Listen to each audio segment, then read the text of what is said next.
You never forget the first time a touch stops feeling innocent. Not because it hurt, not because it was wrong in that exact moment, but because something in your body recognizes a shift before your brain even catches up. Mine did. I froze. But not out of fear. Not out of shame. I froze because a part of me had already noticed him. Noticed the way he looked at me when he thought I wasn't paying attention. Noticed how he lingered in the hallway a little longer than necessary. Noticed how he always offered to help, how his voice softened around me in a way it didn't with others. And that day, it was just a headache. A regular, stupid migraine from lack of sleep and too many things on my plate. I didn't even ask. He offered, "Do you want me to rub your shoulders for a bit?" I watched a video online. I could try. I smiled. Not because I needed the massage, but because someone had noticed that I was tired. Someone saw me. I should have said no. Maybe. I don't even know anymore. But I nodded, sat on the couch, closed my eyes, and then I felt it. His hands were shaking. Not lightly. Not the way hands tremble from nerves before a presentation or a cold morning. This was something else. His fingers brushed the back of my neck, and I swear every hair on my body stood up. It was quiet. No TV. No music. Just our breaths. His hands. My thoughts. And in that silence, something cracked. Not loudly. Not all at once.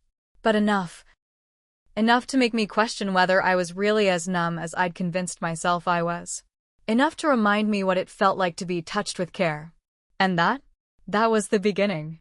Subscribe to Heartfelt Tales Unfold, because some stories aren't meant to be shouted. They're meant to be whispered in the dark and felt in the places we don't talk about. I'm in my late 30s. Second marriage. 2 stepkids I've tried my best to love like my own. And a house that looks perfect from the outside. Trimmed hedges, neutral paint, that little welcome mat we picked out on sale. But inside, it's quiet in all the wrong ways. My husband, he's not cruel. He's just not there.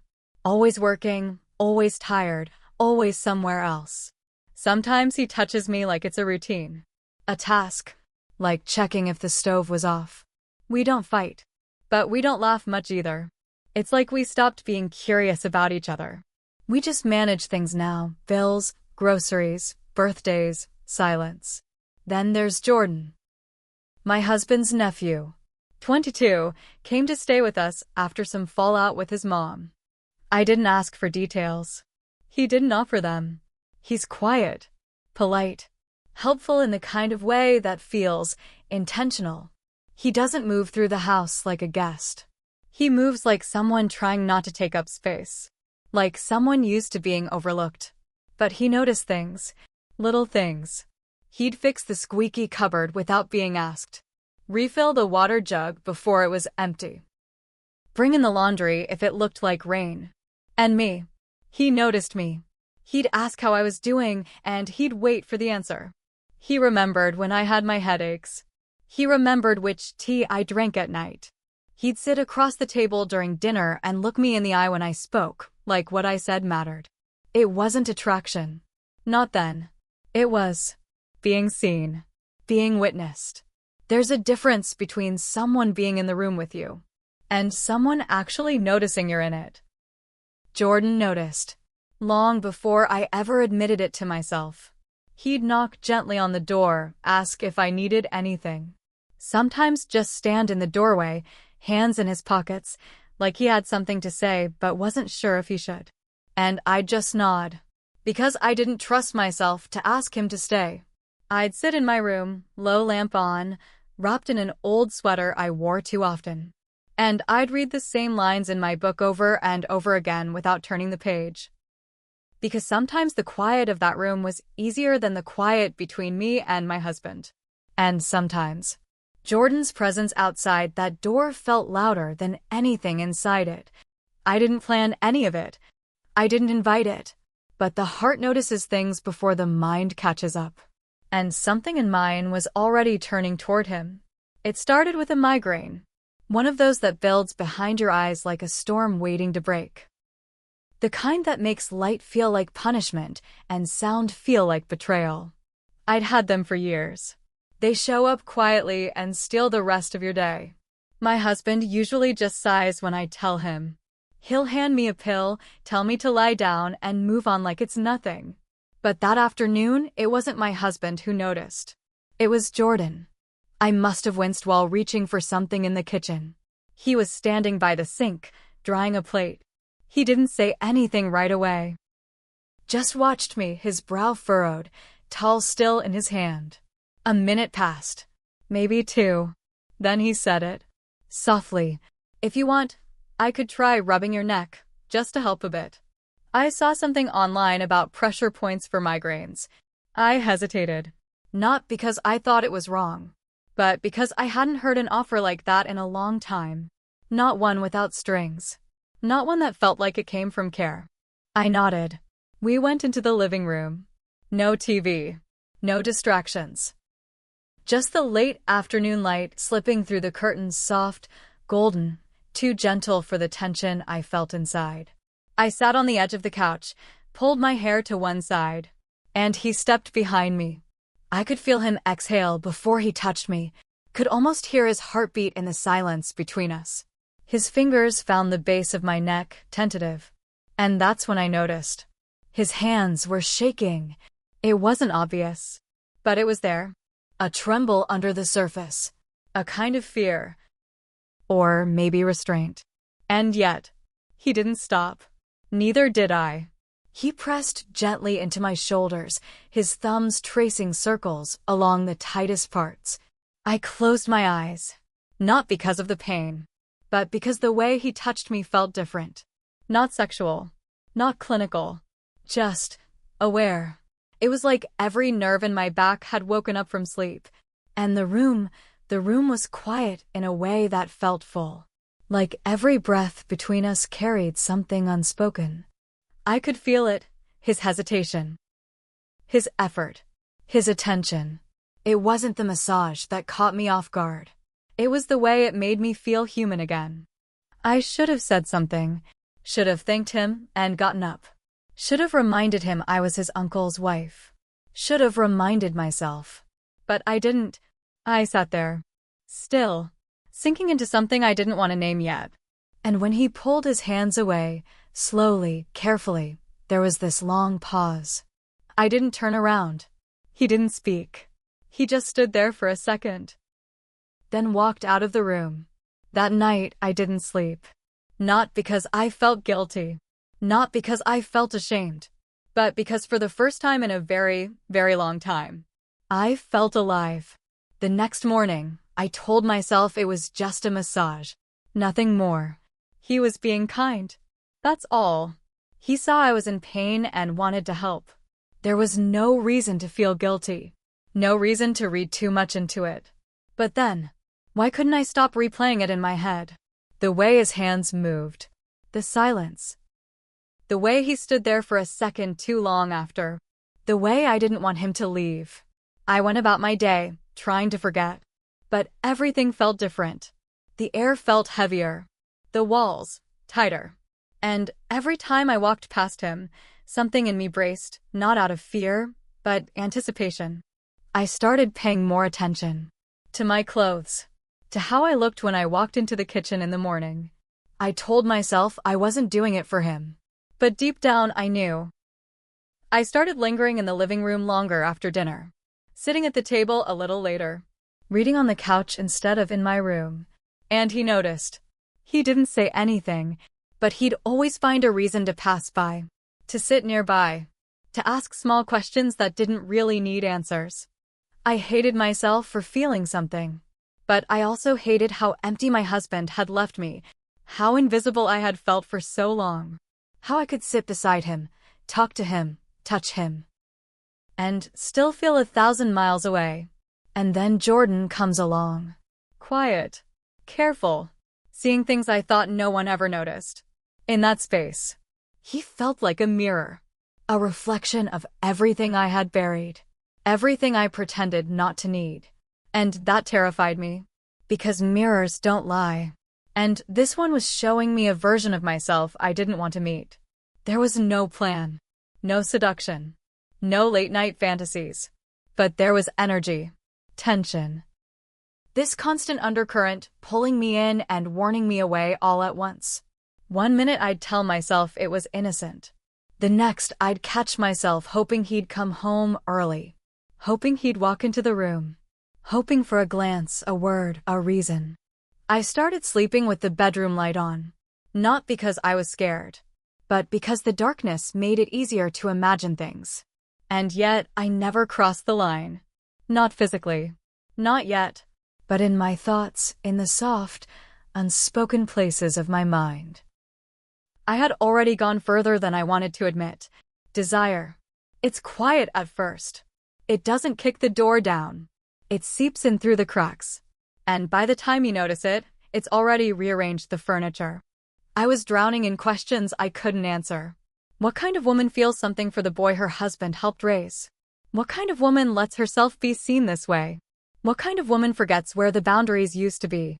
But every time I looked at Jordan, I didn't feel like a bad person. I just felt human. It didn't happen all at once. At first, it was little things. Another headache. Another offer. Another soft press of his fingers into the base of my neck. I said yes too easily. Like I was waiting for it. Maybe I was. And he got better at it. At the massages. At the silence. At reading me. He never pushed. Never crossed the line. But he hovered near it, close enough for me to feel it humming beneath my skin. The sessions grew longer. The touches slower. His hands more steady, but his breathing? Still uneven. Still careful. We didn't speak during those moments. Words would have made it too real. So we let the silence stretch, like a thread neither of us wanted to snap. One night, he reached for the blanket folded at the edge of the couch. I reached at the same time. Our hands touched. Just lightly. But neither of us moved. We just stared at our fingers, locked for a second too long.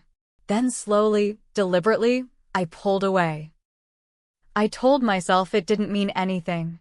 But my chest stayed tight for hours after. Another night, I was in the kitchen, rinsing a cup. I looked up, and there he was, leaning against the doorway, watching me. Not in a creepy way. Not even in a bold way. Just observing. Soft. Still. Present. And I didn't scold him. Didn't ask what he was doing. Didn't tell him to stop. I just kept washing the cup. Because a part of me liked it. A part of me needed it.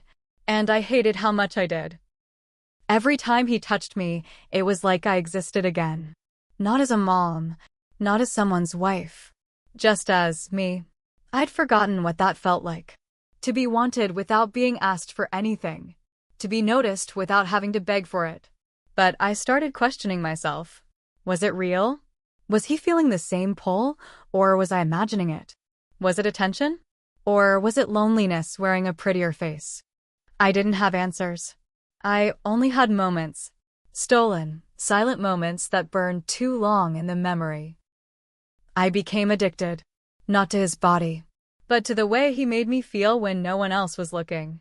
I found myself waiting for him to come home, listening for his footsteps, holding my breath when he walked past, just in case he stopped. And when he didn't, I felt it like a hollow ache. I was drifting not toward him, exactly, but away from everything else. From the routine, from the numbness, from the woman I had forced myself to become. Then one evening, the house was quiet. My husband was away for work. The kids were in bed. The hallway lights were dim. I'd just stepped out of the shower, hair wet, towel draped over my shoulders, robe clinging to my skin. I was heading to my room. I turned the handle and realized the door wasn't locked.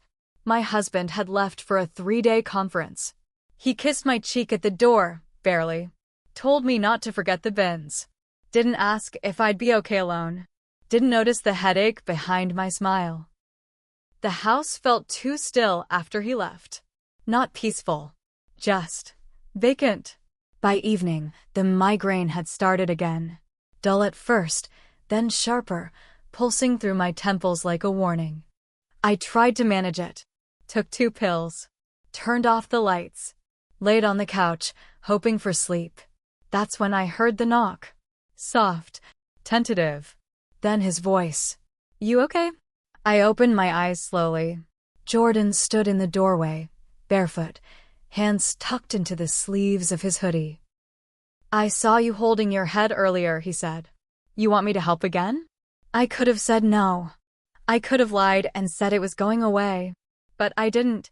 I just nodded. He walked in quietly, closed the door gently behind him.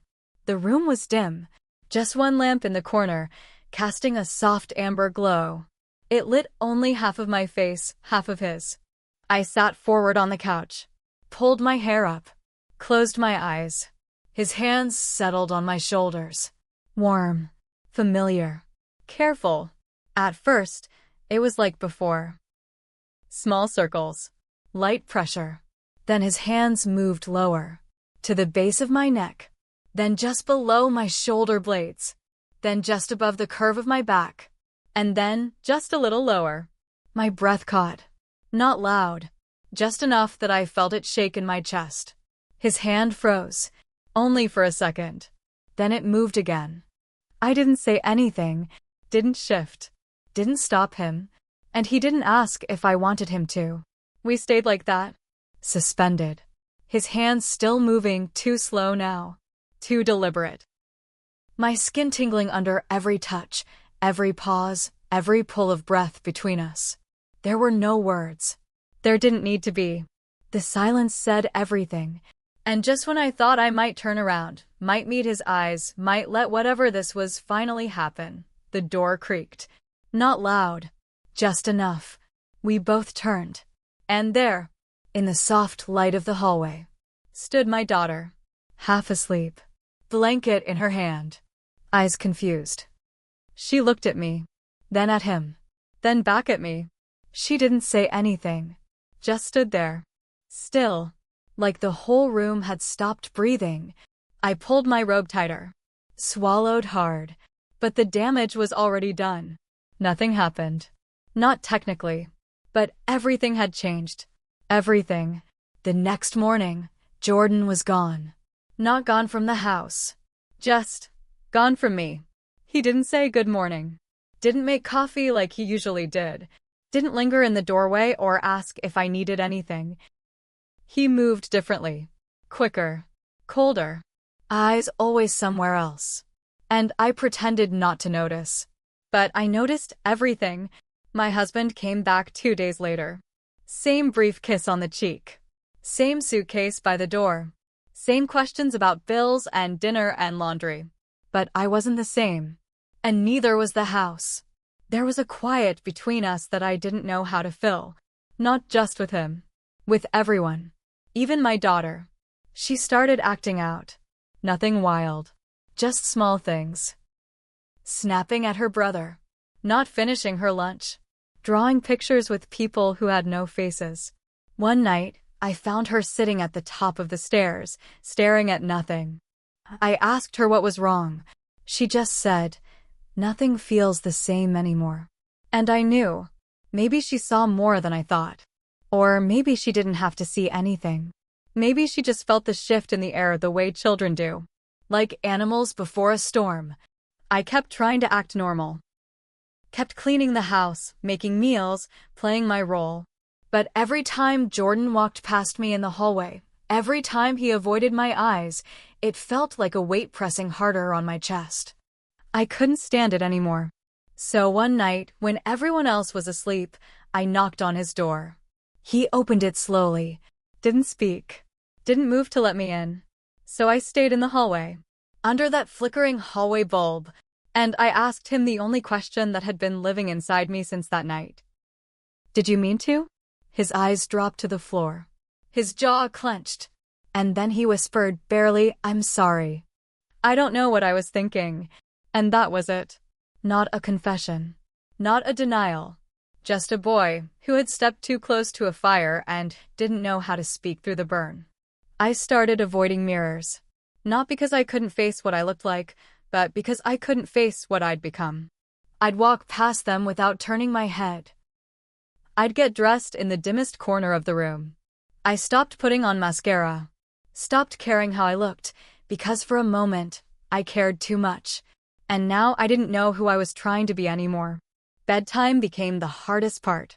The quiet, the weight of the sheets, the sound of my husband breathing beside me, not touching me, not noticing the space between us had grown into something vast. He didn't ask if I was okay. He never asked. He assumed, I guess, that if I was feeding the kids, folding the laundry, showing up to life, then everything must be fine. But I wasn't fine, and I didn't know if I wanted him to see it, or if I was scared he finally would. Some nights, I'd lie awake for hours, staring at the ceiling, wondering how it happened. Wondering if I invited it in, if I created the space, or if the space was already there, and I just stopped pretending it didn't exist. I thought I was the adult, the protector, the one who was supposed to set the boundaries, hold the line, keep everyone safe. But I was also the wounded. And wounded people don't always choose wisely. They just reach for whatever stops the bleeding. I told myself it was just emotional, that nothing really happened, that I stopped it before it could go too far. But even that began to sound hollow, because something did happen, maybe not in the way people would understand, but in the way it lived in my chest, twisting and growing and demanding to be felt. Was it a one-sided thing? Was I the only one who felt that current? Or did he feel it too and not know what to do with it? Did I manipulate him? Or did we both stumble into something neither of us were prepared for? I keep circling back to that moment. His hands, my silence, that long pause before the door opened. And I wonder, if the door hadn't creaked, if my daughter hadn't woken up, would I have let it go further? Would he? Would we have said it was a mistake afterward, or would we have said nothing at all? I don't have the answers. All I know is, I used to think the worst betrayals were loud, messy, obvious. But sometimes, the quiet ones, the ones buried in glances and held breath, are the ones that never stop echoing. Have you ever crossed a line not because you were cruel, not because you didn't know better, but because you were empty? Because something inside you had been so quiet for so long, you forgot what it felt like to be heard, to be seen, to be touched with care, not obligation. Would you have stopped it? Or would you have let it happen just to feel something real? I don't have the moral clarity I used to.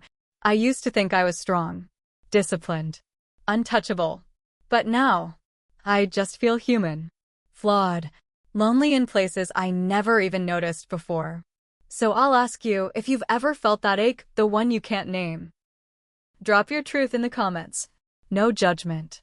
Just release. Even if it's just a sentence. Even if it's just a sigh. We carry too much in silence. And if this story stirred something in you, something soft, something aching, subscribe to Heartfelt Tales Unfold. The next one might feel even closer to home. Last week, my daughter brought home a drawing from school. She was proud of it, held it up like a treasure. Crayons scribbled across folded paper. Stick figures. Big smiles. I asked her who it was. She pointed. "That's you," she said. "And that's the sad boy with golden hands." I didn't ask what she meant. Didn't correct her. Didn't try to explain it away. I just folded the drawing slowly and tucked it deep inside a drawer I rarely open. Because some moments, they don't scream. They whisper. Softly. Every time the house gets quiet again. Until you forget what silence used to sound like. And if I ever get the chance to be touched again, really touched, I hope it's by love, not by loneliness. Subscribe to Heartfelt Tales Unfold, not for drama, but for the truths we never say out loud.